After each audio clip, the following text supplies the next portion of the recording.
talked about your spirituality already a little bit. Can you expand on that a little bit more? When did you become a spiritual man?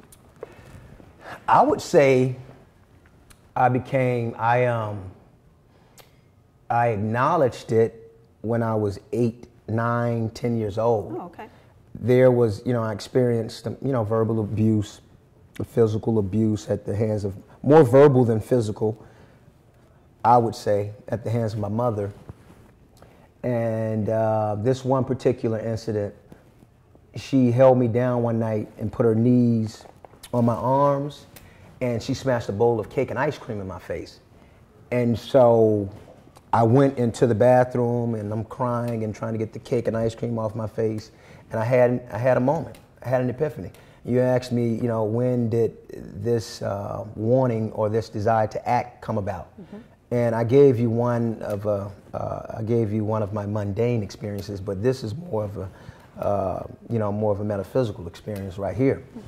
And so I was done. I had been humiliated to the fullest by the person that I loved most, perhaps as much as anybody else, my grandmother, whatever, in life, and that did something to me, and it crushed me, and it made me determined to not be humiliated again. It did a lot of damage to me. So in order to get through that, there's a power that took over, this overwhelming positive force that took over, that was in the bathroom with me as I was looking in the mirror. I was looking at me, but I wasn't. This feeling was it was out of this world. And so that's when I started communicating with God, and I started talking to myself. I used the terms, I said, I was like, you gonna be somebody. I would say that to myself a lot in the mirror when I had those moments. And I say, ain't nothing gonna stop you. And, I say to myself, don't nobody love you, But, that got me through. So that was the spiritual, that's when I started to receive, an abundance of spiritual juice. It was... at your lowest moment? Yeah. Yeah. Boy, I'm going to cry now, too. No, don't do that. Don't do that. I'm trying not to. Turn into a cry fest over here. This is just an aside. I was sitting in a... Yeah, exactly. That's sugar. I was sitting in a business meeting last week, and a woman, it was a group around a table, and a woman was sitting next to me. We were talking about challenges in our business, and she mentioned a challenge in her business that tied to her personal life, and this floodgate opened up, and she kind of just said all of her problems. She started crying, and I'm sitting right next to her, and I'm like, really? Oh my goodness. In the middle of this corporate, all people in their suits and nice outfits, and here I am blubbering next to her because she's blubbering. Oh my God. But you know what? I would have to say that's where the most meaningful stuff is. Yeah. That's when life is worth living. Yeah. When we share our experiences with each other, our testimony is what should be at the driving force behind humanity. And if we had more of that, we would be a lot better off as a people. And that's part of who I am. I get emotional when I talk about that, but my testimony is for a reason. I have to tell my story. Absolutely. If it's going to inspire other people, that's what God told me. Yeah. If I try to hide it or camouflage it, when that moment comes, I'm like, no, cut it off, turn off the camera. I'm losing an opportunity to inspire or to help somebody else, perhaps. Right. But that's what we need more of. We need to open ourselves up and let's share our moments. But at the same time, I know it's tough when, maybe a lot of people have skeletons in the closet. They're not ready to deal with that stuff just yet. But at the same time, I would have to say that it will hold an individual back. It held me back. So I'm just speaking from personal experience. When I had all this stuff inside of me, I was too afraid to show my true self. It just kept me. And that's another thing, as an actor, you have to have truth. Now, if you're not true to yourself and you can't be true to the world, how can you convey this character with much truth and authenticity? But once you're able to do that, I found that, okay, wow, I've grown more as an actor. That's the best thing, to have truth. Yeah. And then when you bring love to it, that's when it's like, this life is worth living. Yeah, absolutely. When I studied Meisner Technique, and when I started studying that, You studied Meisner? I still study Meisner Technique. You still study Meisner? Yeah. Yeah. Yes. Yes. We'll do a little repetition in front of the camera. When I started, it was very difficult for me to actually, have a point of view or have an emotion about somebody. Like if I was working with you right now, I could easily say I love you or I hate you or whatever, or I respect you. That was very difficult for me in the beginning. And you're right, if you can't access that and bring it out and communicate that to somebody else, you're going nowhere. Right. Yeah. Right. Oh, powerful. Yeah. That's it. I mean, you need the truth in order to excel, not just as an actor, but as a human being. And whether that truth is good or bad, whether it's a positive feeling, whether it's a negative. We have to embrace it. Exactly. It happened for a reason. Yeah. Apparently it was meant to happen if it happened. So what are your plans for the future? I understand that you were considering going back to law school or reapplying for law school at one point? That was before I got a major opportunity. Got the blind side, right? Forget law school. Okay. Who cares about law school? No more. Now, what was the motivation to go to law school in the first place when you were thinking about it? A wife and 3 children. Oh, okay. And but no, I was going to study civil rights. Okay.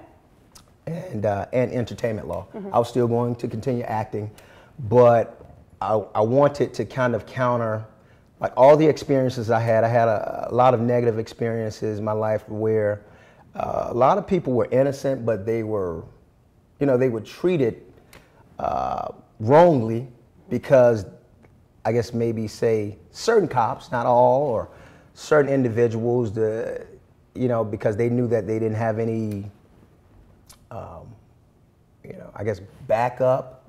They didn't have the financial means to fight whatever wrongdoing was being inflicted upon them.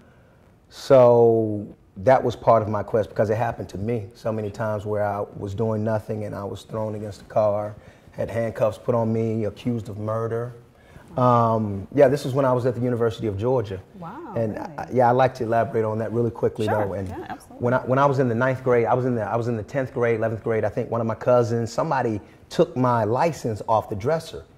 And that was the thing, to just have a license number so that when you got pulled over, because a lot of my family members didn't have a license. And I was the one I was still in school. Everybody else had dropped out. So, and they lost their license was suspended or something like that. They got my driver's license number and they just used it amongst each other. And this one particular time, my cousin was arrested and he used my name as an alias. So, when I got to college, it kind of came back to haunt me. My cousin was arrested because of the situation that transpired and somebody was shot and maybe killed or something like that. And the GBI came and got me out of my classroom of 300 students at UGA and said, "You're under arrest for murder." I was like, okay. And so, I don't think I ever told you that, huh?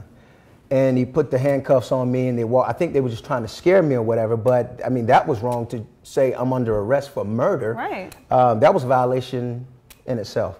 So they walked me across the street, walked me out of the classroom, people looking like, oh my God, what happened? Yeah. Who did he kill? What happened?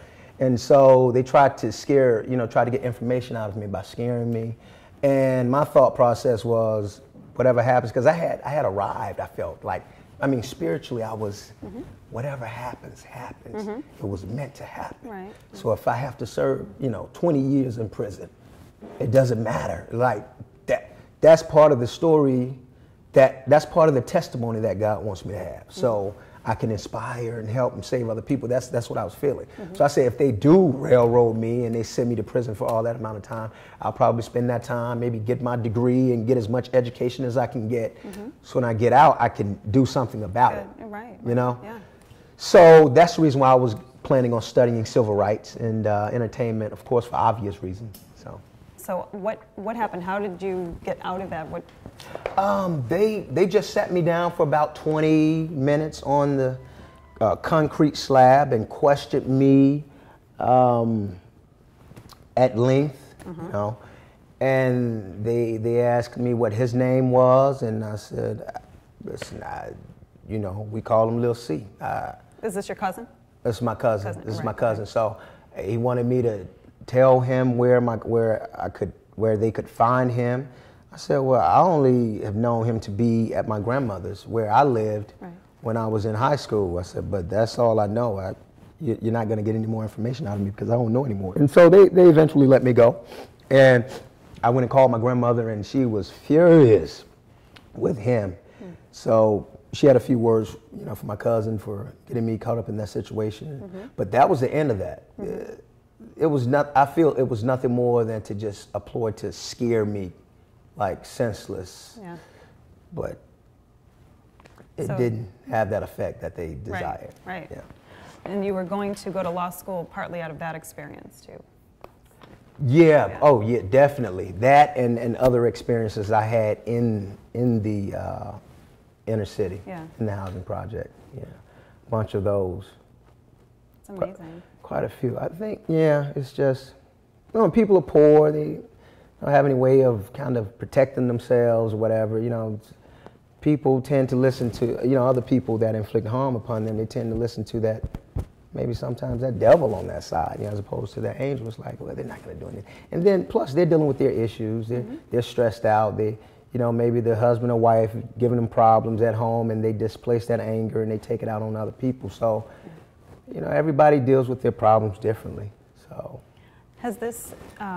It must have influenced the way now that you are interacting with your family, your wife, and your children. Are you really cognizant of those things now, or is it sort of in the back of your mind? No, always here in the. More so in the background, but a lot in the forefront as well. That is the driving force behind who I am. That's my motivation. Whenever I do a show, even The Walking Dead, whenever I'm doing a stage play, always go back there. Yeah. Because that's the juice. That is the stimuli. And it you know, it keeps me moving. It keeps me moving. I have to have it. Yeah. I have to. If I don't have that, I'm missing a lot. I can't play a character as well as I otherwise would play that character. You know, I can't. I need that all the time.